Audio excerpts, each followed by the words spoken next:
Hello everyone. So it's a really windy day, but I should be pretty sheltered from it here. I'm going to do a different version of the golf course walk today. I've got Pumba, Jazz, Coco Pop and Nala come in. You been doing, Banana? You could get up in there.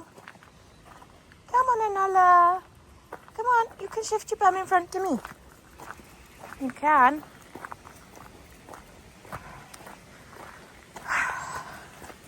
So, I figured we could talk a little bit more about what to look for in a show dog. Now, I'd recommend everyone read the breed standard. And you may not really know or understand every part of the breed standard. But the breed standard should create a picture of what you're looking for. For example, you want the chest, the bottom of the chest plate to be level with the elbows, which Nala's is. So that's because the dog, as an endurance dog, needs to have plenty of heart and lung room. So that's the other thing, is to think about the Dalmatian performing their historical role of being a carriage dog. So you've got to imagine Nala following a carriage all day long, 15 to 20 miles a day, potentially. And could she not only perform that task day in, day out, but would she stay sound and healthy doing that task? So, like you saw Jazz's nice little trot there, looked effortless, didn't it? And that's part of it as well, because if their movement looks like it takes a lot of energy and effort, then they're not gonna be able to keep that up long term, day in, day out. They may even be able to do it for a whole day, but if they won't be able to do it for the next 4 or 5 days in a row. You see what I mean? Now Pumba there, he's pacing because he's a long gangly boy. There's a dog up ahead, so I'm going to just pause that thought and I'll restart once we pass the dog. So pacing is an energy saving. So now he's trotting normally and in his slow trot. So with him, he is weak and he is gangly. And he does get tired. And he isn't always in full control of his legs. The dog's going the other way. Same way as us. It's just in front of us. So that's not correct. But equally, he does move correctly when he trots correctly. And there are incorrect trots and correct trots. Now, the other part of the breed standard calls for a level top line with a slight rise over the loin. So we don't want sloping top lines. We don't want bum high top lines, level. So again, like all of these things, all of the design, that the breed standard describes is to make the Dalmatian performing its job as efficient as possible and as completing it in as healthy of a way possible, where the job doesn't cause the dog to break down. This way. Jazz, this way. Wait.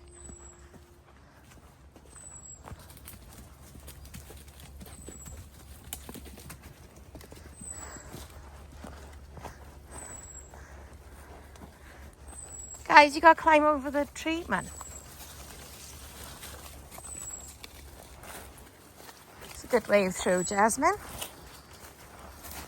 I'm gonna have to follow you more often.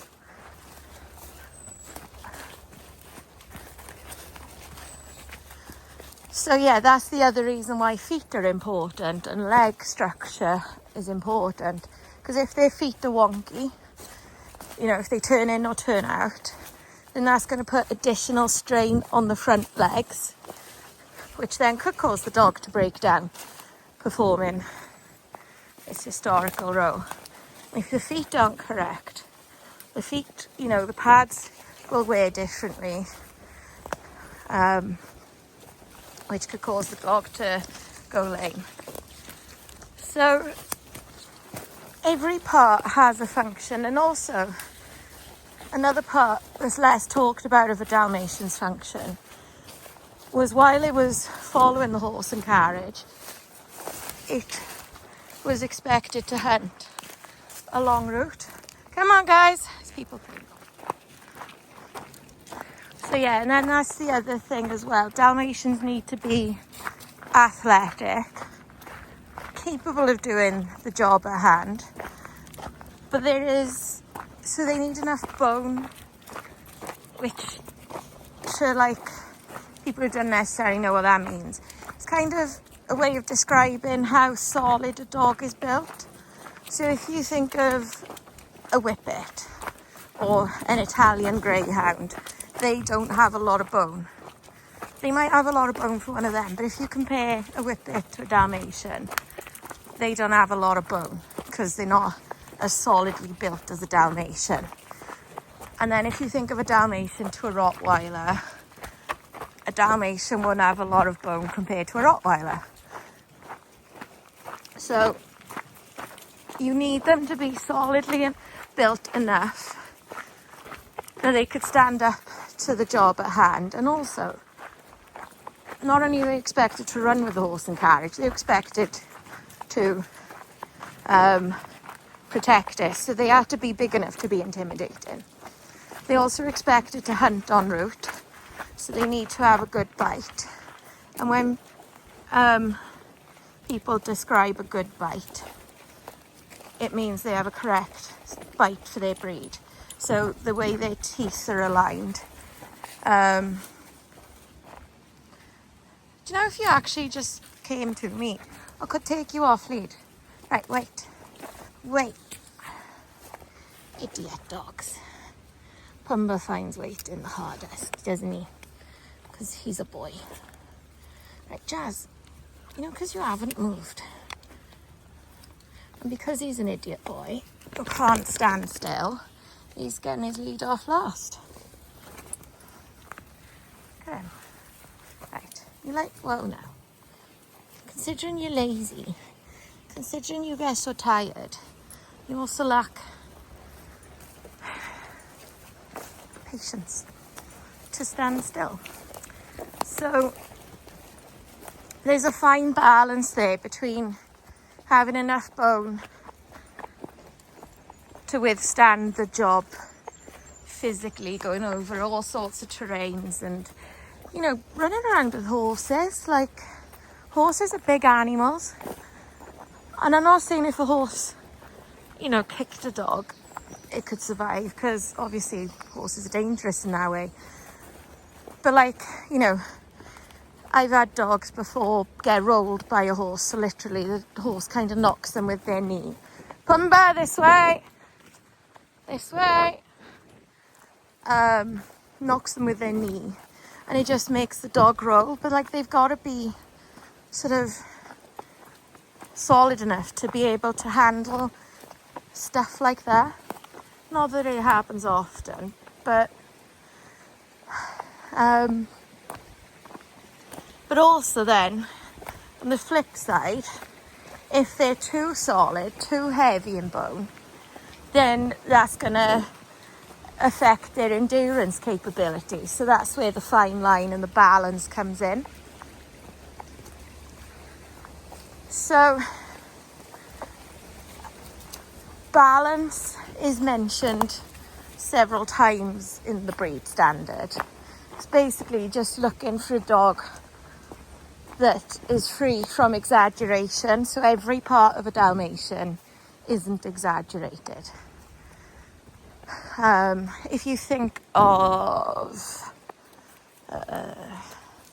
Right, let's just start easy. If you think of like a French bulldog, obviously their facial features are exaggerated compared to other breeds. If you think of, I don't know, a Great Dane, its height is exaggerated compared to other breeds. The breed standard also calls for a dog that's slightly longer than it is tall. So that, again, sort of translates into an efficient gait, an efficient trot that isn't going to sap too much of their energy. And then for me, a massive, massive part of the breed standard is temperament. Shocking that I'd say that, isn't it? But the dogs should be happy and outgoing and free from nerves. 2 seconds. You're going to go back in? Pumba. Not too rough. Pumba. You gonna go in the water again? I think you need to. You're stinking.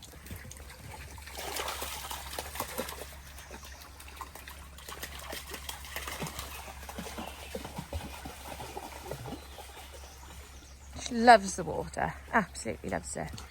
So yeah, they want a happy, outgoing dog that's free from nerves and aggression.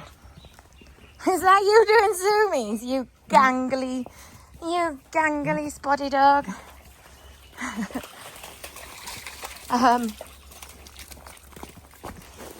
So yeah, if people have a Dalmatian that's got a good temperament, that's healthy, everyone's happy.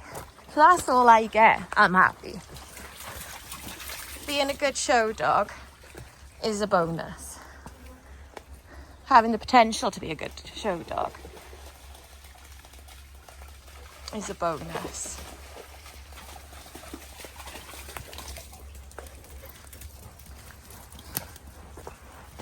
She's nuts when she hits the water, Coco Pop is.